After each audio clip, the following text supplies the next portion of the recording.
और हमने फिरौन को अपनी सब निशानियां दिखाई, मगर वो तकजीब और इनकार ही करता रहा। कहने लगा कि मूसा, क्या तुम हमारे पास इसलिए आए हो कि अपने जादू के जोर से हमें हमारे मुल्क से निकाल दो? तो हम भी तुम्हारे मुकाबिल ऐसा ही जादू लाएंगे, तो हमारे और अपने दरमियान एक वक्त मुकर्रर कर लो कि न तो हम उसके खिलाफ करें और न तुम, और ये मुकाबला एक हमवार मैदान में होगा। मूसा ने कहा कि आपके लिए यौम जीनत का वादा है और ये कि लोग उस रोज दिन चढ़े इकट्ठे हो जाएं। तो फिरौन लौट गया और अपने सामान जमा करके फिर आया।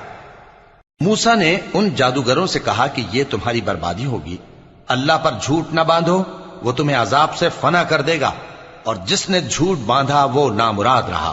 तो वो बाहम अपने मामले में झगड़ने और चुपके सरगोशी करने लगे। कहने लगे, ये दोनों जादूगर हैं, चाहते हैं कि अपने जादू के जोर से तुमको तुम्हारे मुल्क से निकाल दें।